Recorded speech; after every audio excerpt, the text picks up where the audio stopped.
We are delighted to be presenting tonight a selection of the most recent pieces that have been selected for our inclusion in our Raising Voices project story map, which many of you have seen online. We are absolutely thrilled with how it's working.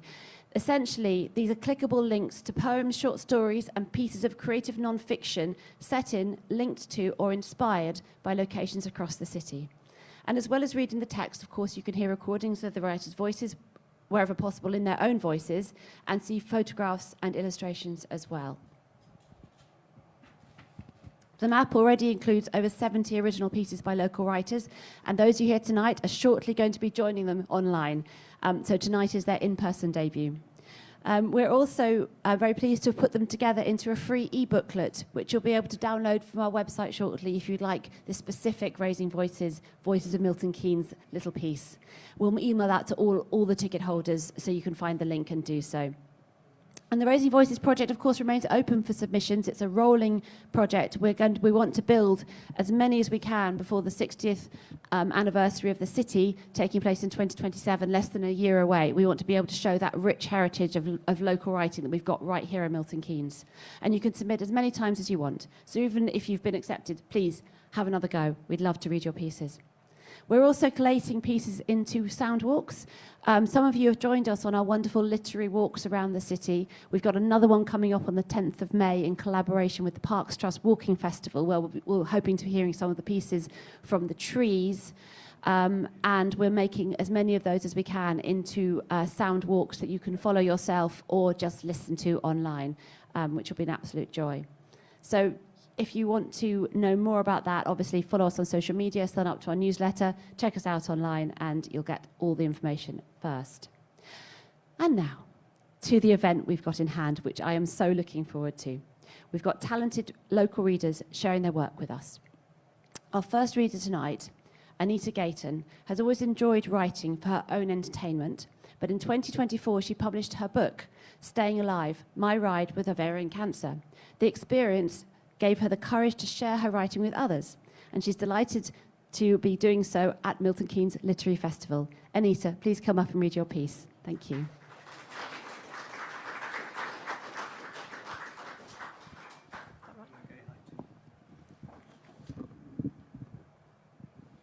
Thank you.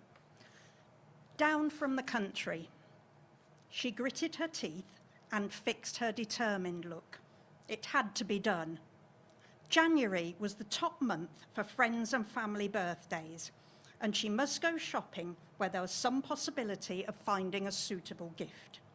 She was from the sticks, a one-horse town where only nail bars, betting shops, and Turkish barbers exist. Well, there were charity shops, but you couldn't rely on those to come up with the goods, literally. So it was off to MK. She was braced for the road system and the parking.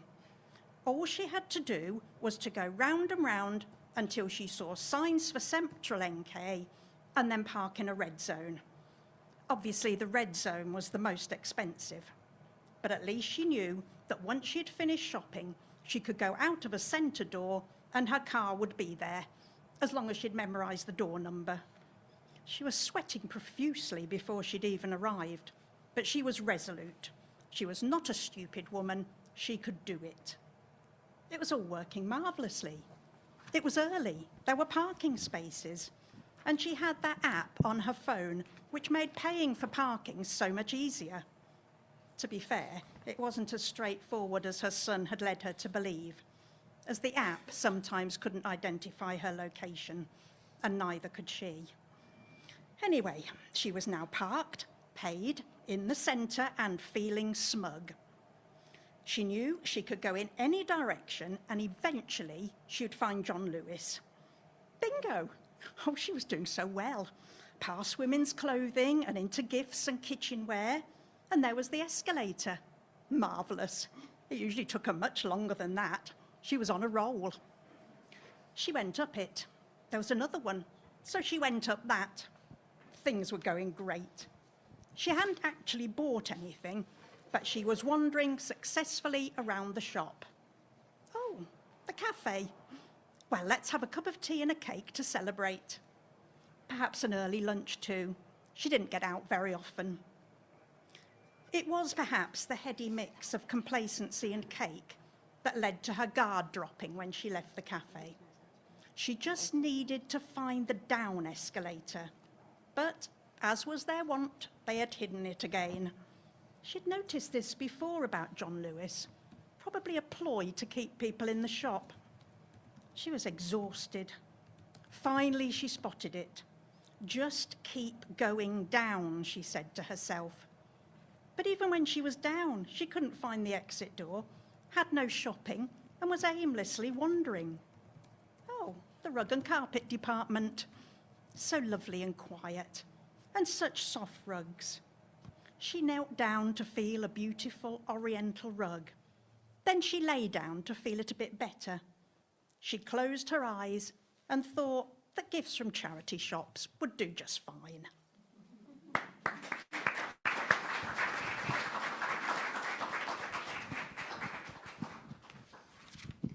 Thank you. That was fantastic.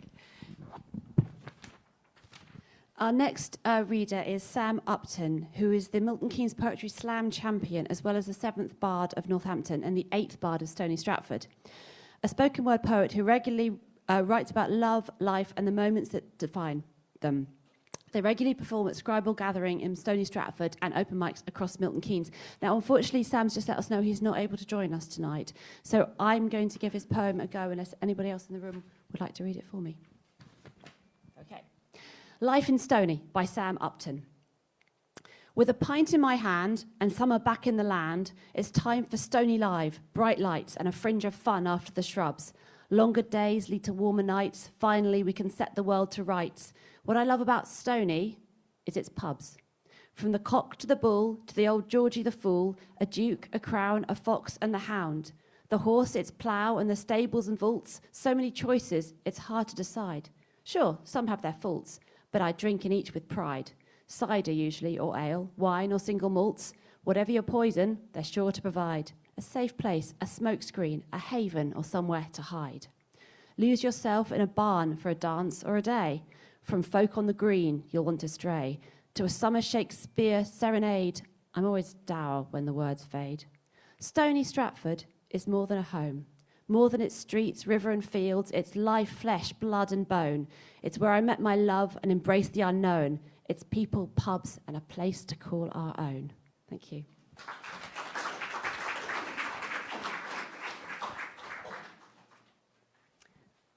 And now, our next writer, Merit Gogo Fineface, is a creative writer based in Milton Keynes with 2 published novellas. She's currently working on a collection of short stories which explore diverse themes and urban narratives. Most of her writing delves into the complexities of modern life, identity, and culture. I'm delighted to welcome Merit to the stage.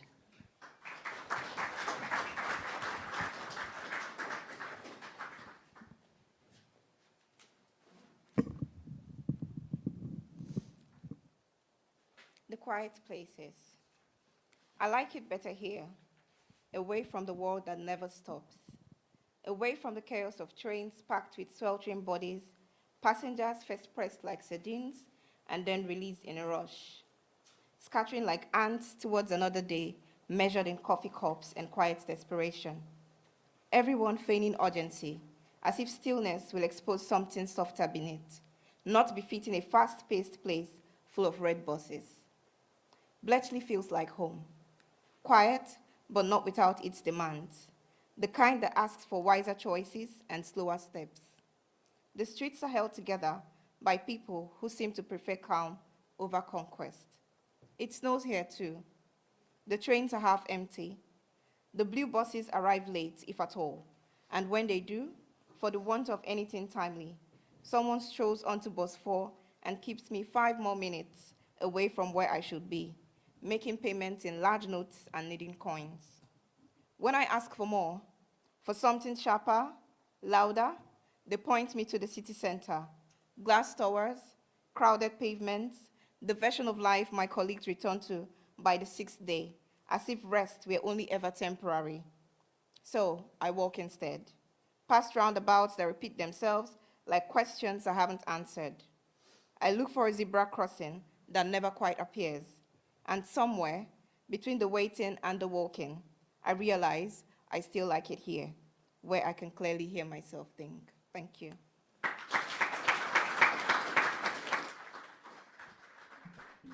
Thank you, that was brilliant. Our next reader is Dave Wakely. Dave has worked as a musician, a university administrator, a librarian, a learning materials author and editor in cities across Europe.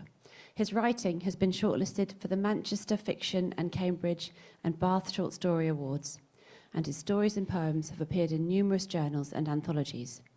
Online programme manager for Milton Keynes Literary Festival and a good friend. He lives in Buckinghamshire with his husband. Now, Dave's joining us from Zoom, and we're just going to try and make it work, so apologies if the tech isn't quite there. But An Empty Bowl, September 2020. The grassy car park outskirts sit empty, turned back to meadows. Groundsman's petrol streamers silent as its open-air stage. Perimeter footpaths are trodden only by furtive dog walkers, by solitary scurriers dodging tutting and condemnation. Unscrumped blackberries gather like eager crowds, eyes pressed up against wire fences. Exuberant catering franchises waiting patiently for queues that will not form. No cars swish past behind these man-made embankments. Wild rabbits amble across the dual carriageways without as much as a side-eyed glance. And in the silence, a song thrush sings for no one, purely for the joy of its melody, high among the leaves of an unpruned oak. Thank you. okay, that was brilliant. I'm delighted to have Dave read that for us himself. Our next reader is Casey Stewart. Casey is a 20-year-old poet from Bedford who writes to help with her mental health. Her poetry journey started out with her penning poems for schools and funerals, which has since evolved into her attending local writing workshops and earning recognition in local competitions. And she was the winner of the Bedford Competition's Bedford Poets Prize 2024. Casey, please come up and read your piece.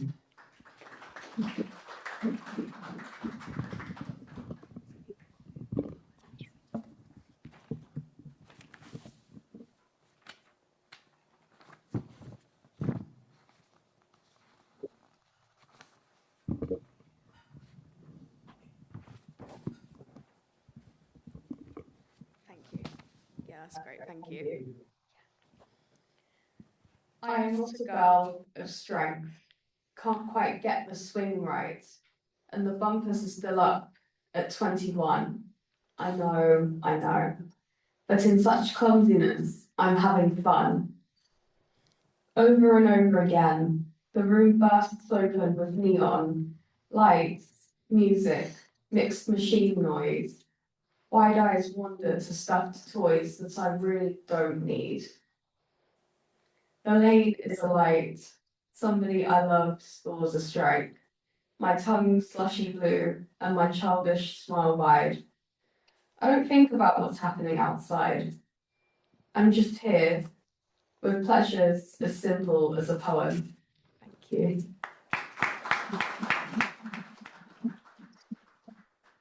Thank you, Casey. Thank you, Casey. Our next reader. An avid reader of short stories, Gerard Bretz lives in Milton Keynes. He completed an MA in creative writing in 2019. His recent flash fiction has appeared in Thin Skin and, to our delight, in the Mink anthologies, Tale from the Cities, Dreams for Lamas, and Home. Gerard, please come up and read your piece.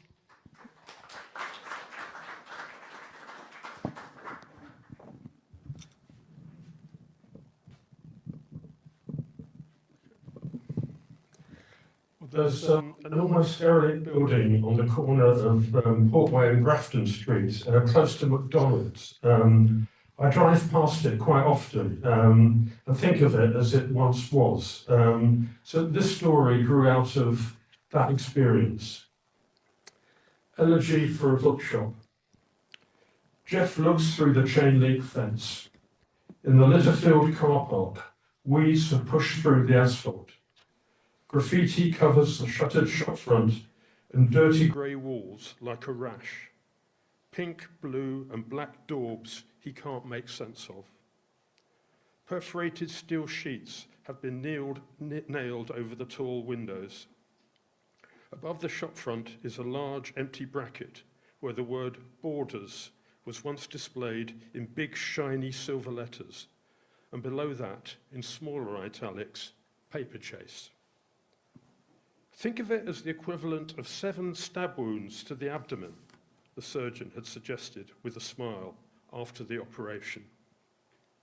So, you must take your recovery slowly. We'll discuss the results in a month.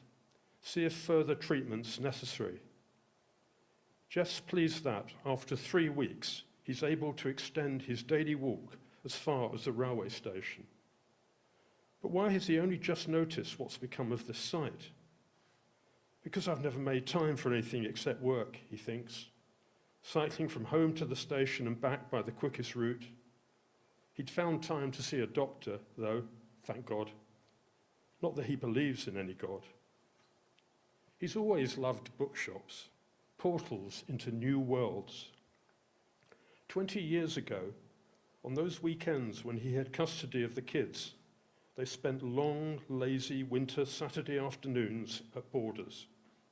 Fagins, Cranfields and Ottakers at Centre MK. They had all disappeared. But this gleaming 3-story superstore, a cornucopia of books, magazines and CDs, seemed different. It was going to defy the rise of online shopping. It was 2006 and the world seemed awash with money. He was lucky in those days to find a parking space. The 3 of them climbed the stairs to the coffee shop first. Alan, the eldest, wanted an Americano like his dad, while Sylvie asked for an iced mocha. Then they'd browse the shelves, knowing at the end of the afternoon he would buy each of them a book. It felt safe there. He could relax with a Jack Reacher or a magazine. Stop right there. He was with Alan, choosing magazines near the entrance. He saw a security guard grab the arm of a gangly teenage boy. Jeff had noticed the boy in the store before, sitting absorbed, reading in an armchair, always science books. There was something stuffed under the boy's jacket. The guard triumphantly pulled it out. "Do something, Dad," Alan whispered. "He goes to my school."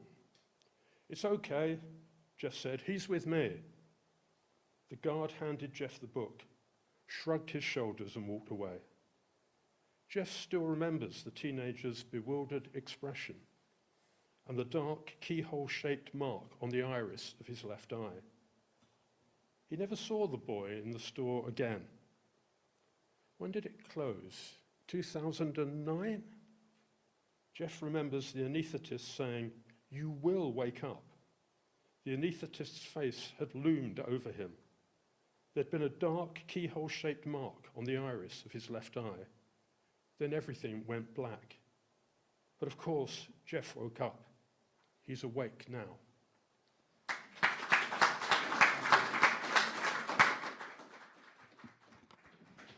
Thank you. Wonderful. Our next reader is Ralph Keats. Well, our next piece is by Ralph Keats. Ralph is a perennially young pensioner living in leafy stony Stratford and still hopelessly addicted to writing poems, stories and songs. He first fetched up in MK, then just a name, 53 years ago when his former employee, the Open University, was merely a couple of sheds in a field. He's had stuff published by The Pen Pusher, Sentinel Literary Quarterly, Milton Keynes, and, I love this, the incomparable MK Litfest. And he's still hanging on to the edges of the handcart. Ralph can't be with us tonight, but I'm delighted to say that Steph Lay is going to read his piece on his behalf. Steph.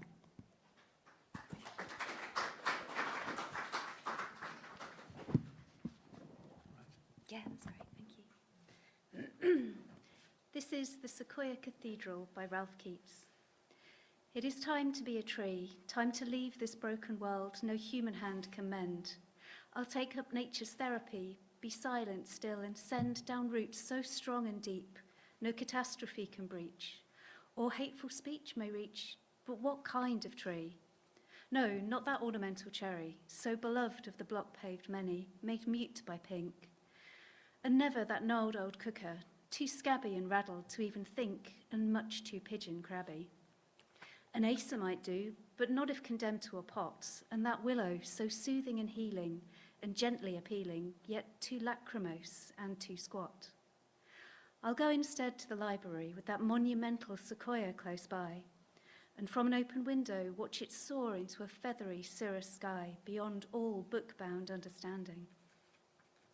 A cathedral nature made, its copper trunk and shelving naves and transepts, its thrusting spires arrowing up to heaven. I will step out and start to climb. Thank you.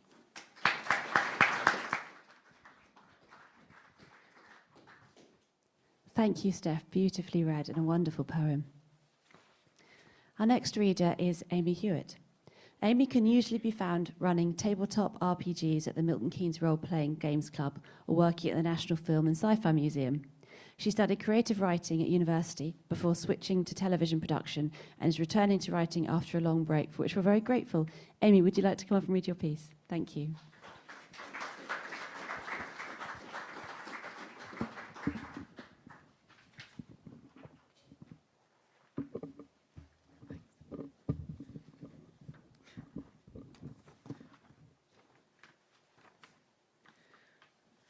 I was 14 when I first saw a dead body. Not in the way you're thinking either. An elderly relative laid gently in an open casket, sanitized and sterilized. At least she had a good innings. That's not death. Not really.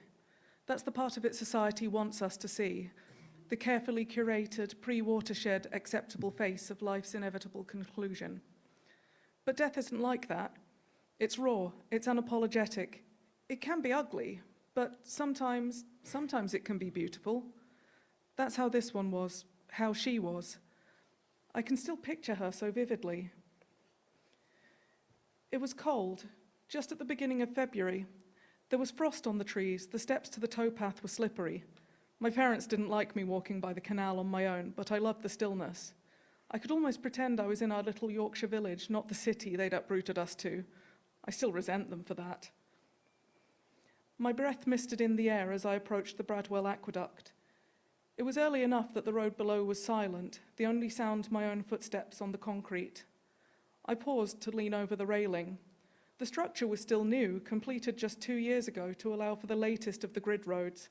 I didn't understand it at the time. Surely it would be easier for the road to go over the canal. But here we are, 1,700 tons of concrete later.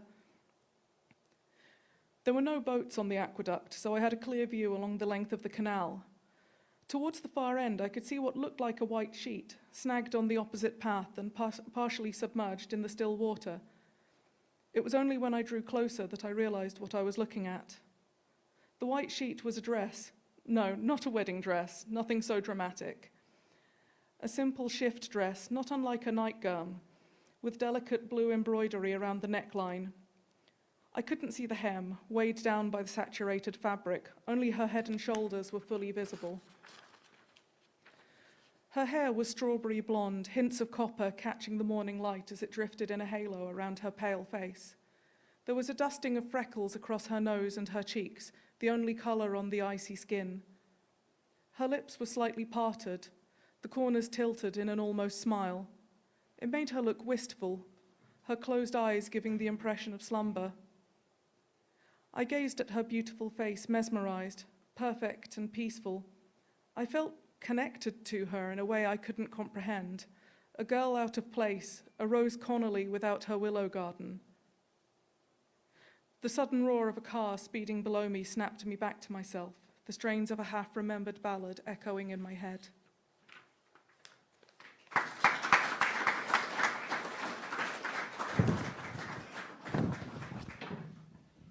Thank you very much, Amy, and thank you for submitting your first piece to us.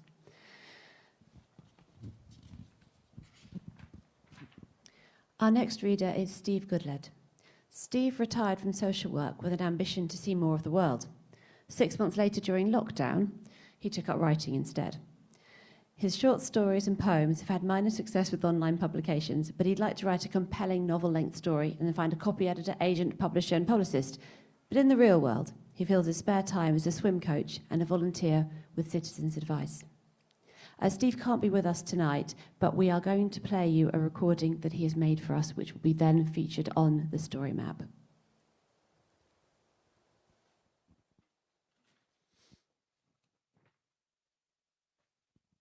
And read by Stephen Goodlad.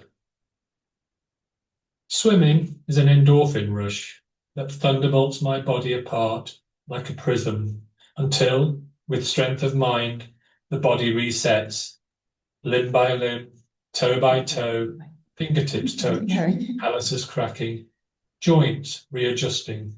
The pulmonary rhythm normalizes.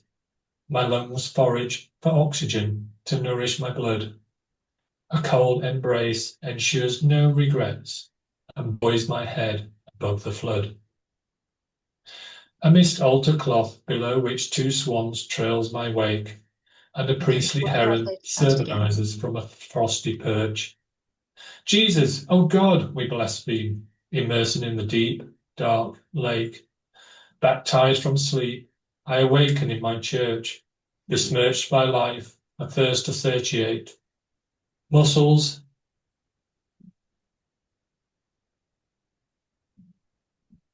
Swimming in the Blue Lagoon, written and read by Stephen Goodlad. Swimming is an endorphin rush that thunderbolts my body apart like a prism until, with strength of mind, the body resets, limb by limb, toe by toe, fingertips touch, calluses cracking, joints readjusting. The pulmonary rhythm normalizes. My lungs forage for oxygen to nourish my blood. A cold embrace ensures no regrets and buoys my head above the flood. A mist altar cloth below which two swans trails my wake, and a priestly heron sermonizes from a frosty perch. Jesus, oh God, we blaspheme, immersing in the deep, dark lake. Baptized from sleep, I awaken in my church, besmirched by life, a thirst to satiate. Muscles, sinews, tendons and bones lurch and fractures like clay as sunlight mistakes the shimmering of reeds of a glistening lake. There's always a fear, a what if, what is beneath. The mind plays games with dry land belief, as though the water has hidden teeth. But then the calm, the chamomile effect, that strokes the brow and says, hush now. Your body is strong, your mind is not wrecked. Take it easy, everything is in tune. Just be lulled by the balm of the Blue Lagoon.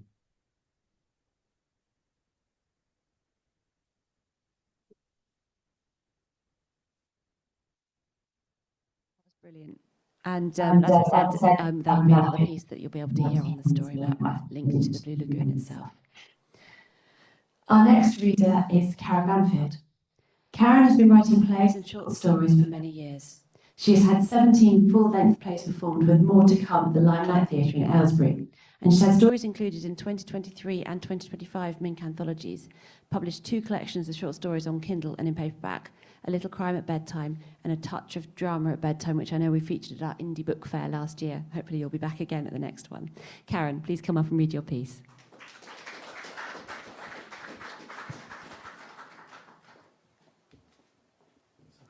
Okay, thank you. This is Person of Interest. He was there again today. He was carrying his lunch in a see-through container, so I could tell it was salad. He didn't need to look as if he needed to watch his weight. Far from it. There wasn't an ounce of fat on him, from what I could tell anyway. And I had been watching him for a while now, ever since he started to work on the building site opposite. I've named him Sam. I know, I shouldn't be spending so much time looking at him. I'm a married woman. I'm not supposed to be fascinated by other men. But then Pete wasn't supposed to, well, life wasn't supposed to have turned out as it did. When I first started working from home, I found it really quiet. So I make sure I go out at lunchtime for a walk. I say hello to the dog walkers, to the regulars, at the bus stop waiting for the 1:10. I love baking, so every few days I take something over to the workmen and get them to try my latest efforts. I'll chat to them at the same time. Sam ate one of my chocolate flapjacks last week.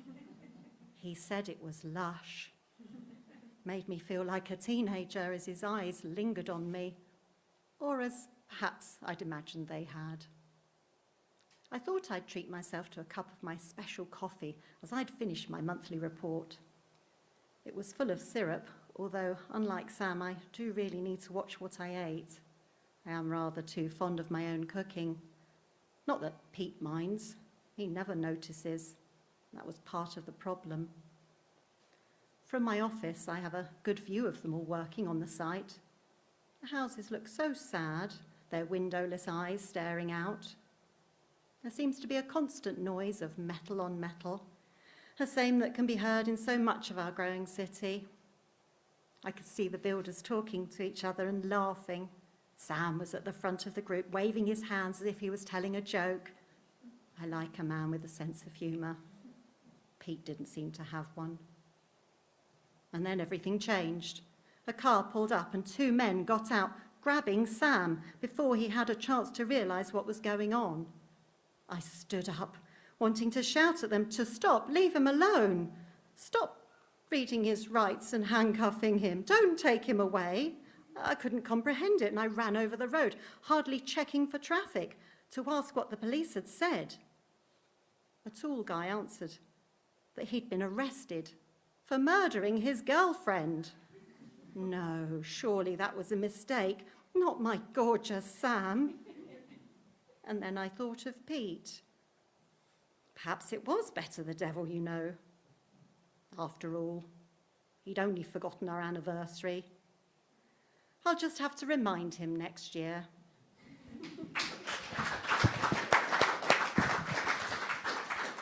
Thank you so much, Karen. That was fantastic. Our next reader is Isabel Richards. Isabel has lived near Milton Keynes since 2006 and has always enjoyed writing. MK Litfest's 2024 Tales from the City theme inspired her to return to poetry after a long break.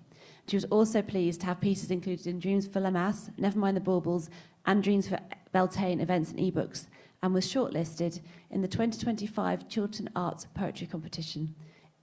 Isabel, we're delighted to have you here to read for us tonight.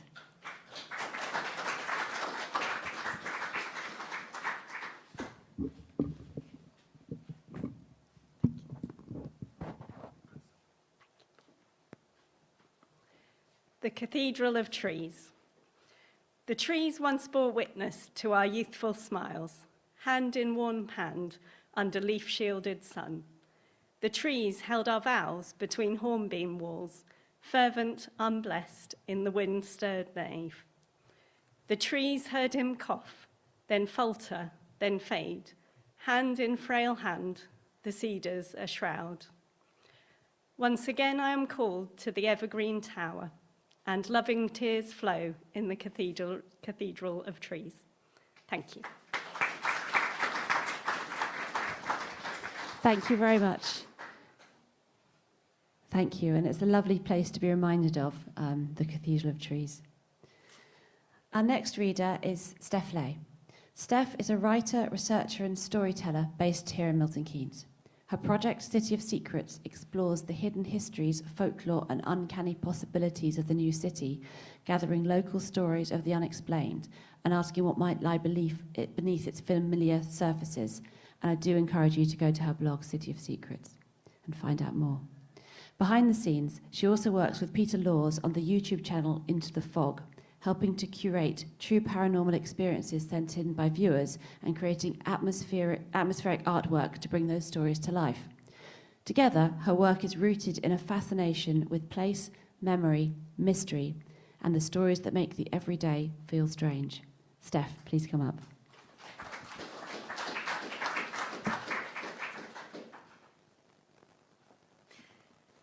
This is the scent of the city.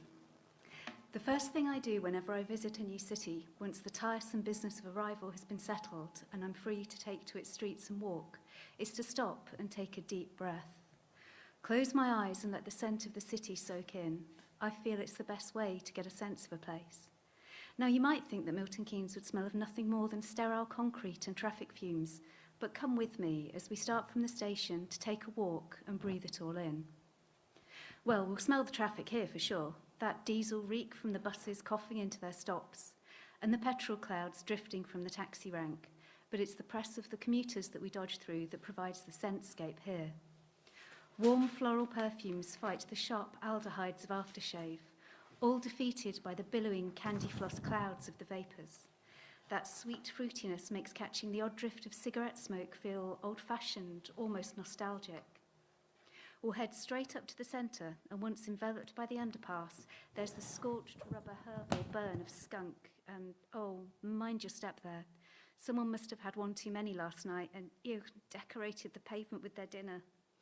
We'll be glad of the cleaner air as we emerge and head up the hill, past the hotel, past bars and office buildings.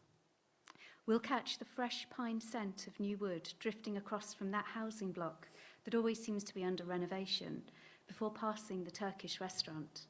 Their aromatic smoke from the roasting meat will momentarily infuse the air with the essence of the best summer barbecues. We'll trot quickly on through Midsummer Place. We're here for scents, not shopping. Out the other side, and we'll weave through the crowds, into the market where heavy incense from the clothing stalls gives way to the wet seaside slap of fresh fish, so startling in this landlocked place. We'll let that carry us onwards, beyond the new hotel that reaches up to touch the clouds, its fresh linens and cocktail spritz wafting somewhere high overhead, before crossing the bridge into Campbell Park. We'll take a turn around the rows and pause for a quiet moment in the centre, where a profusion of bouquets have been laid in remembrance. We'll breathe in those mingled hothouse fragrances, crushed chrysanthemum petals and the funeral breath of lilies filling the stillness. Our respects duly paid, and we're nearly at the end now, we'll stride out towards the light pyramid up ahead. The wind freshens here, swirling in from the turbines, dotting the far horizon, and bringing with it the sense of clean, green growing things, of warm earth, of open land.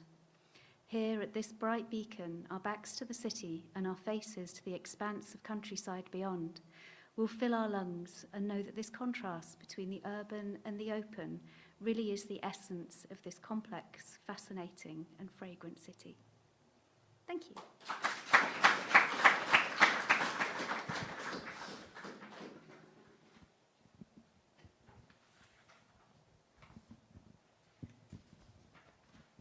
Thank you, Steph, for taking us on a walk through the city. That was lovely.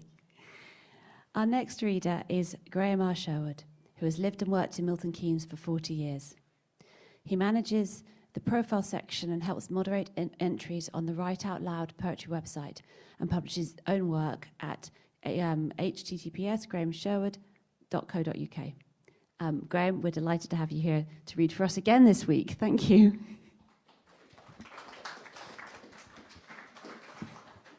Right,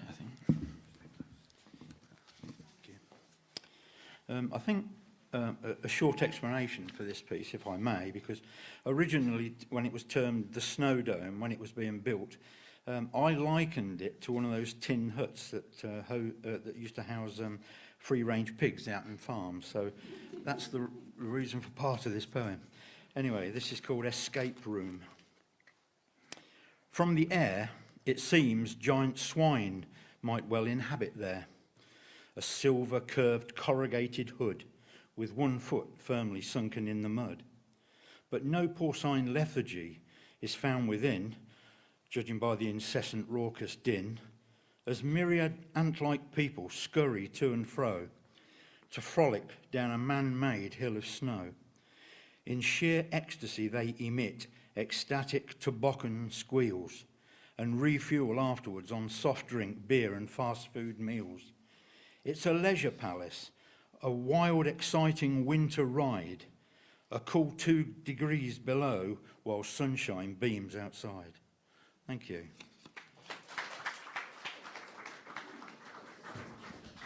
Thank you very much, Graham. Our next piece is by Sue Turbot, Following a long career directing BBC News and Current Affairs television programmes, then running her own video production business, Sue's debut novel, Eagle Sister, was published in 2024. She's now working on her second novel, based loosely on the life of her great-aunt. When she's not writing, she can be found hill walking, running, volunteering, knitting, cold water swimming, and learning Irish. But unfortunately, she can't be found in Milton Keynes tonight. So she has got a recording made for us of her piece, which we are now going to play.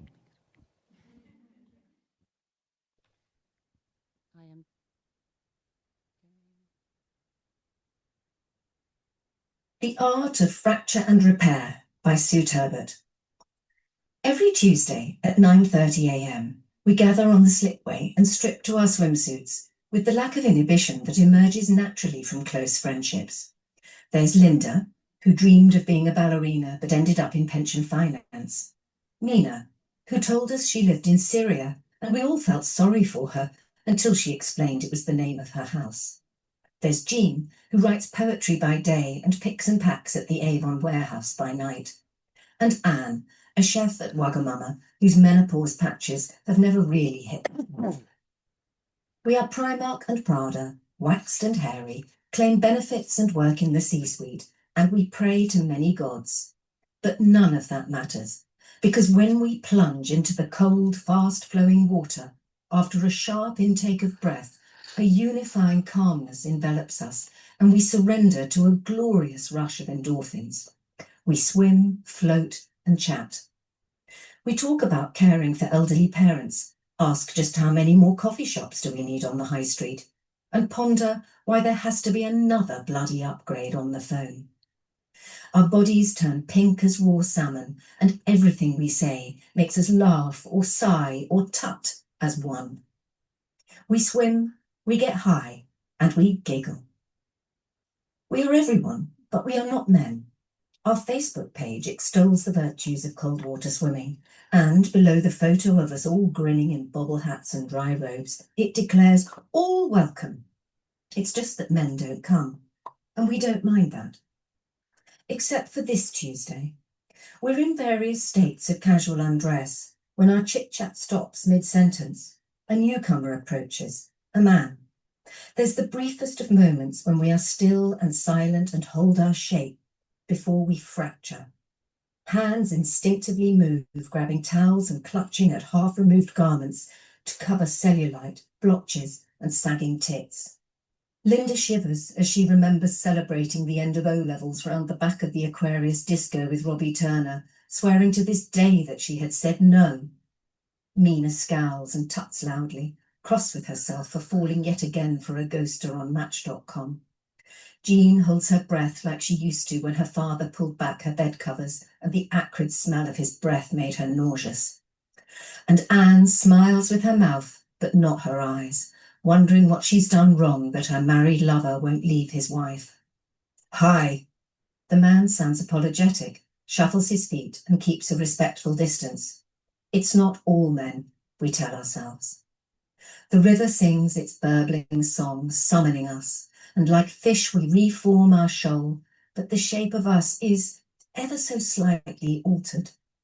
Hello, we say, and smile. May I join you? He asks. Of course, you're welcome, we say, and we mean it, even though we all know he will bring his mates next week. We swim, he gets high, and he giggles.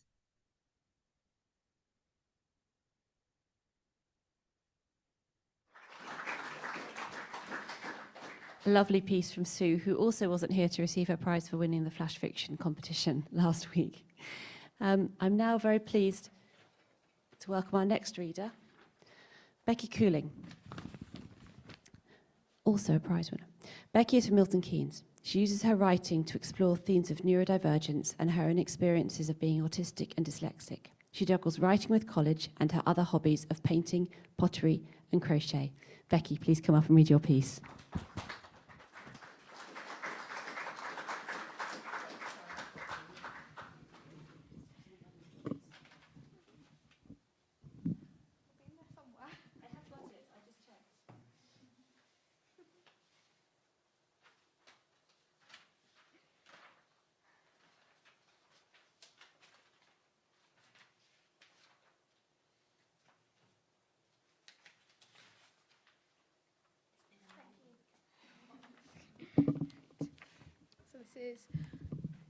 This is Tom and Trina.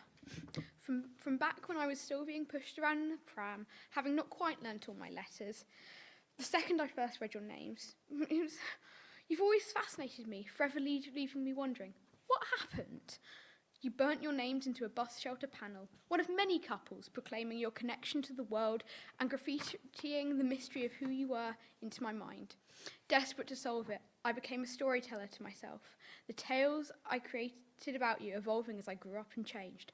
At 5, I turned you into a pair of fairy tale folk, conjoined with love for eternity. By the time I was 7, you became 18-year-old lovers in the midst of a beautiful wedding, with tiny flower girls, much like me, spreading petals at your feet as you sauntered down the church aisle hand in hand, rainbows streaming in through stained glass. I considered 18 grown up then. Now I realise just how young I made you.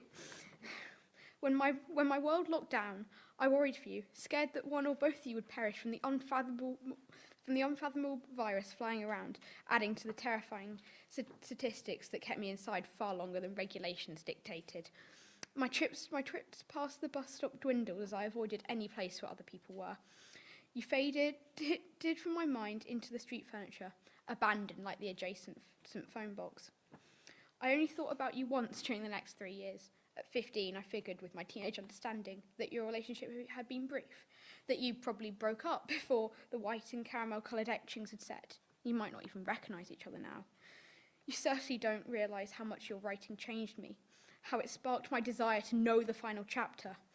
When I didn't, it taught me to write the ending myself.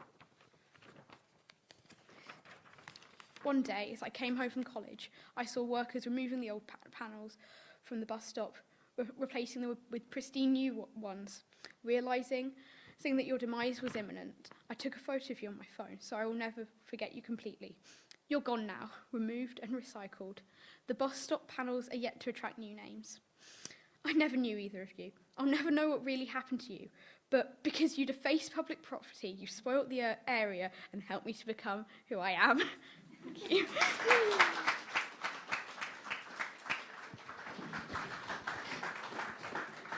Thank you, Becky. That was brilliant.